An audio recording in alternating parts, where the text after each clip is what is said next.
Alright, Filipino reaction. Nandito na naman tayo mga kaibigan. Reaction video na naman tayo dito sa celebrity na nangyayari sa ating bansang Pilipinas.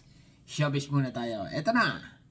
Rupa May Kento sumuko sa NBI para sa kasong paglabag sa Securities Regulation Code. Ito na mga kaibigan ang trending ngayon. Sumuko na ang aktres na si Rupa May Kento kaugnay ng kasong paglabag sa Securities Regulation Code, bagamat naudlot ang pagpapiyansa dahil sa pagsama ng kanyang pakiramdam. Ayan mga kaibigan, narinig natin ang nagtitrending ngayon na ito nga si Rupa May ay sumuko na, okay? Sa NBI.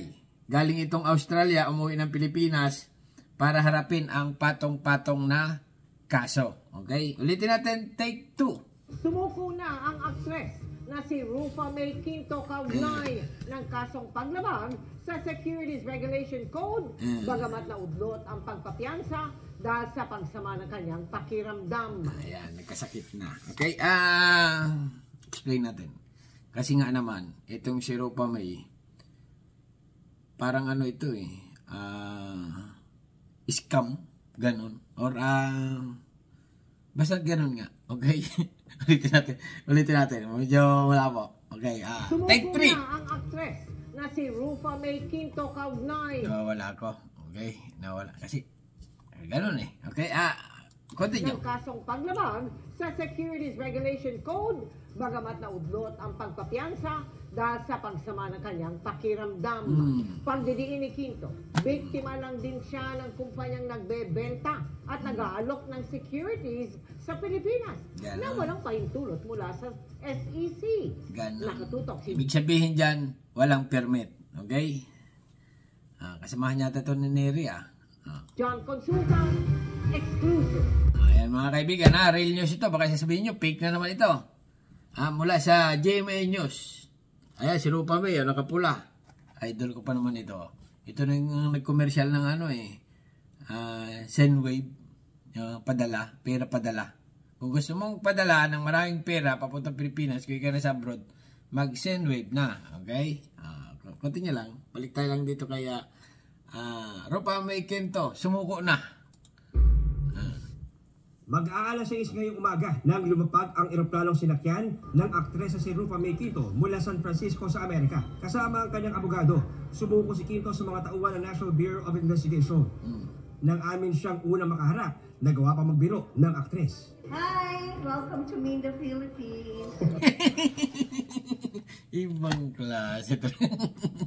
Natatawa ako dito. Kasi nga, ito si Rupa May Kento mga kaibigan. Mabait na tao talaga ito. Okay, nakita ko na ito sa personal Maganda, suwabe, mabait. Kaya lang ito naiipit. Okay?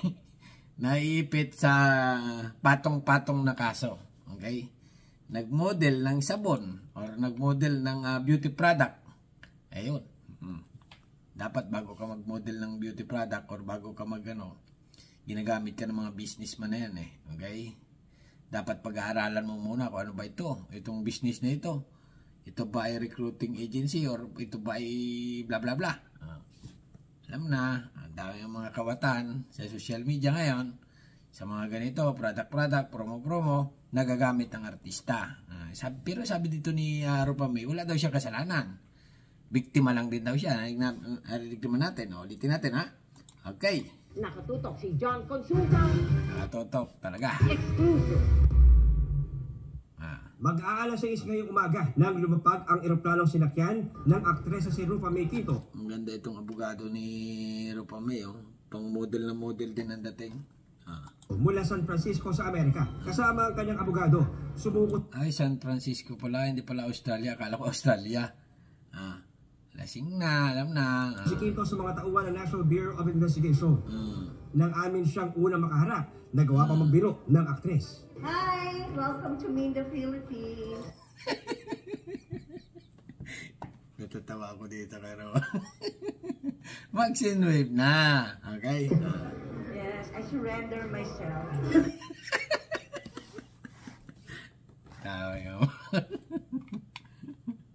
Tawa yung abogado Kamusta po kayo, ma'am? How are you? Okay naman. Kulong ka. So, pagod. kasi galing US.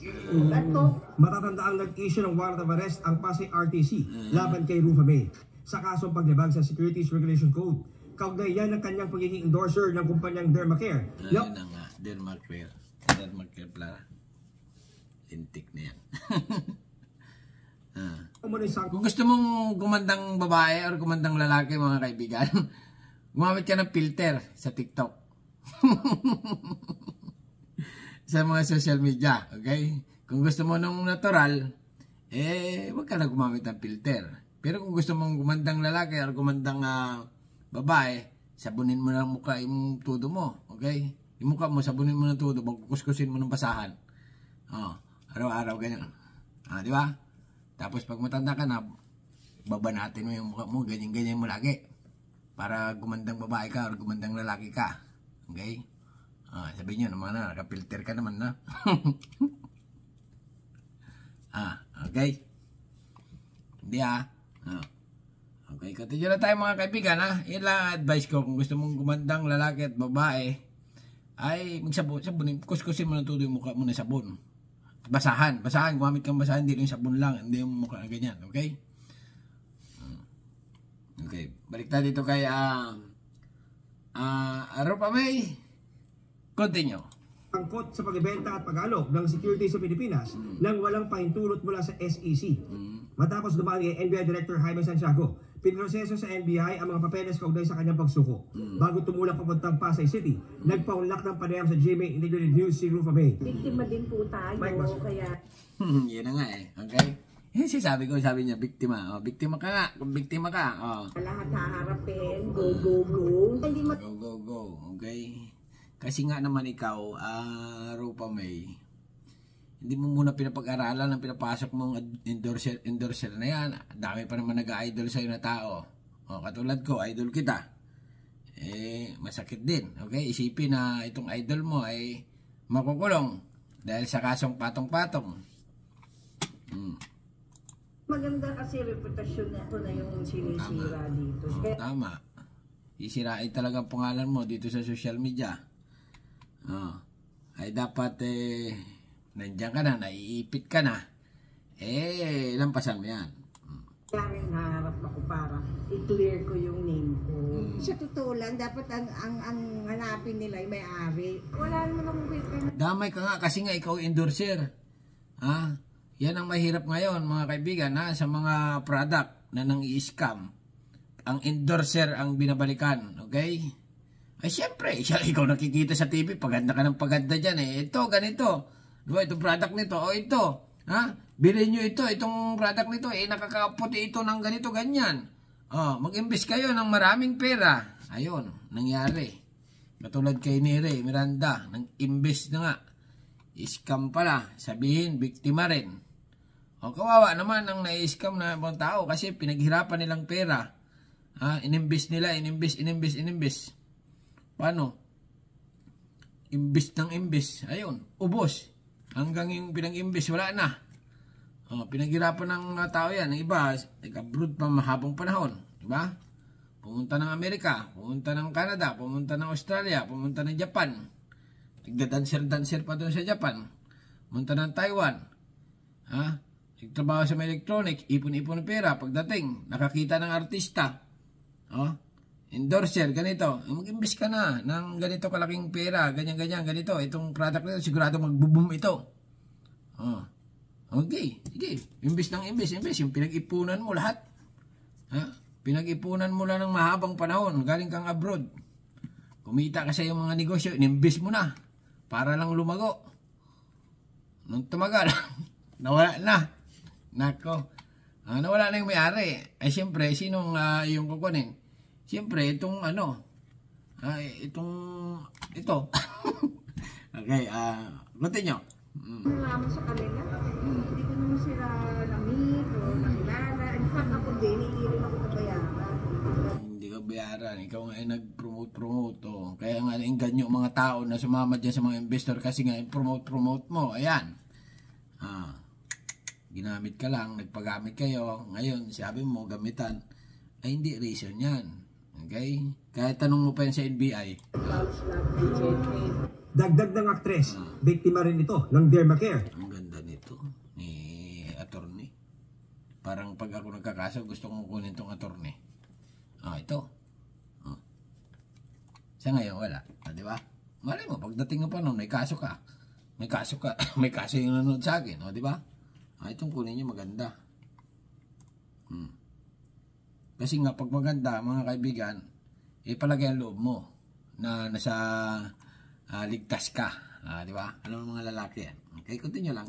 Nang kunin siyang endorser. Yung pumirma ako, tapos first down, talbog, second down, talbog. So, puro bounce, hindi sasabi sorry. Kinancel din nila ako as endorser. Sinubukan ng GMA Integrated News na makuha ang panig ng dermacare ukol dito. Apila ng aktres, wag sana siya husgahan at pakinggan muna ang buong kwento bago agad maniwala. Tama, okay. Mga kaibigan, ito si Rupa Mika Quinto. Nag-endorse lang talaga ito. Pakinggan nyo muna. Okay? Malalaman yan Hindi pa naman ito guilty. Okay? Hindi pa. Kasi nga, hindi pa nahatulan. Pag nahatulan at guilty siya, ay bago nyo husgahan. Hanggat ngayon, wala pa. Continue lang, ha? Sana i-highlight nyo kung kanit sino ba yung kawatan dito. Grabe ka naman. Sino mong kawatan, Alam na. Di yung kumuha sa iyo, sino ba yun? Turo mo na kasi. Hindi porket artista. Ikaw na. Talagang ikaw. Kasi nga, nagmodel-model ka ng ganyan. Siyempre, nainggan yung mga tao. Sino ang sisihin? Di ba? Ikaw yung model ng product na yan. Ito, napakagandang product. Siyempre, ano ba ikaw na nanonood ka lang ng TV ngayon? O kaya nang gaganon ka na sa cellphone mo. Scroll ka. Nakita mo nga ito, commercial. Itong investment na ito ay okay, itong beauty product na ito ay talagang masasabi mong wow na wow o real na real. Di ba? Ay, artista to Si to, idol ko ito. Magjo-join ako ngayon dito. Okay? Kukontak yan, contact to contact na yan hanggang sa tatawag na yan. Boss, ganyan, madam, ganyan. Napanood kita, ganito, ganyan. Gusto ko sana mag-invest ng ganitong pera. Kasi nga idol kita. Sino pa dapat sisihin ngayon? Ako, Rupa May. Damay ka dyan. Di ba? Yung namamahinga ka, nanonood ka ng social media, nanonood ka ng YouTube, nanonood ka ng TV, nakita mo ang commercial nito. Di ikaw nga ang Nasa news. Diba? Ibig sabihin, kailangan malinaw na hindi lang po ako, hindi mismo may-ari ang hindi nga makita yung may-ari, tumago na. dapat habunin.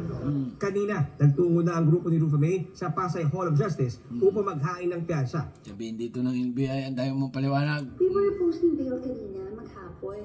But then, Talagang maganda itong abogado, attorney. Attorney! Ulitin nga natin. Attorney! hapon. But then, mga around, na yan Attorney Mary Lois Reyes. Legal Counsel, almost done na sana kami. Biglang sumama yung pakiramdam ni Miss Rufa May Quinto. Medyo nag-shoot up yung blood pressure niya. Probably due to stress or jet lag. Bakit pag mga artista or mga mga kilalang tao, pag may sakit talagang dinadamdam, medyo pakwan sa atin, parang medyo concert ka pa. Samantalang ibang tao, ordinaryong tao, pag ganito, dinampot na, kulong agad Sabihin mo, masakit ang ulo ko. Anong masakit ang ulo? Doon ka na sa presinto magpagaling. Diba? Pag nahuli ka ng mga ganito, ordinaryong tao mo ka. Wala nang Saka ka na hatulan.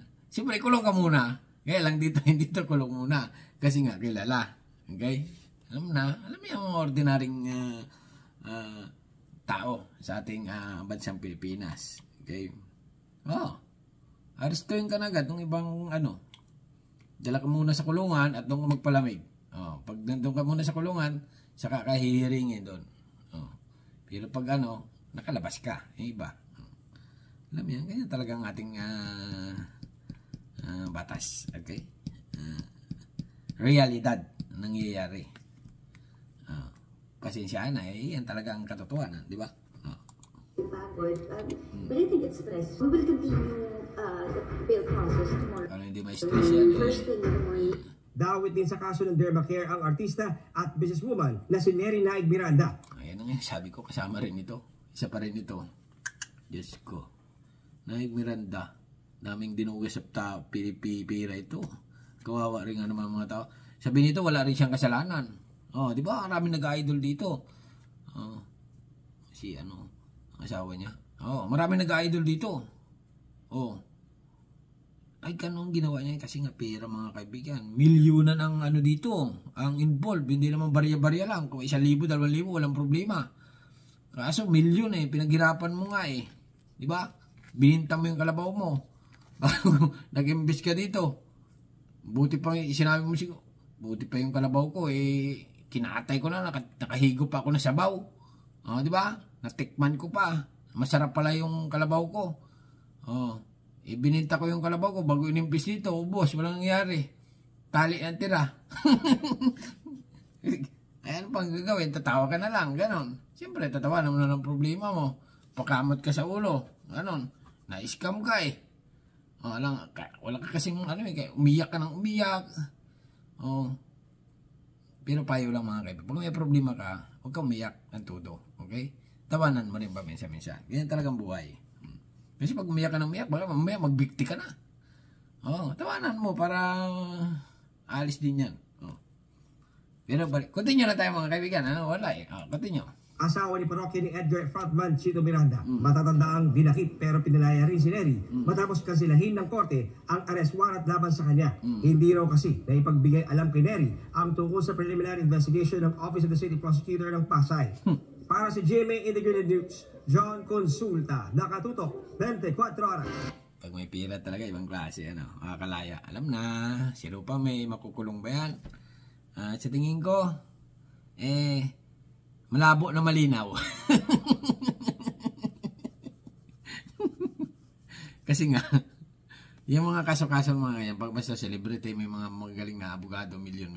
Pera din ito Mga milyonaryo ito, mga kaibigan. Hindi basta-basta ito mapakulong. Tingnan mo sina Augie Diaz. Sinampahan ng mga kaso-kaso, live, kulong ba? Wala. Diba? Christopher Minute. Yung mga pang-celebrity lang tayo Kinasuhan na nila, Kiko Pangilinan, sana all, kinasuhan, nakulong ba? Hindi, di ba? Makulong man, pag politiko, halimbawa, politiko naman tayo, labalasa tayo. Pag politiko naman, makulong, laya rin niya pag tumagal. Katulad ng Jingo Estrada, Mong Revilla, Laila de Lima, kulong, laya rin yan pag tumagal. Pero kung ikaw ay ordinaryong mamamayan, namumuhay na normal at gumawa ka ng mga katarantaduhan na katulad nito, hindi ka kilala, ay sigurado ka na. Lifetime sentence ka na sa kulungan. Okay? Hanggang dito na lang mga kaibigan. At ano masasabi nyo? Nulit ko, reaction video lang tayo. Okay? Dito sa mga bagay-bagay at mga pangyayaring nagaganap sa ating bansang Pilipinas. Okay? Subscribe. Thank you. Bye-bye.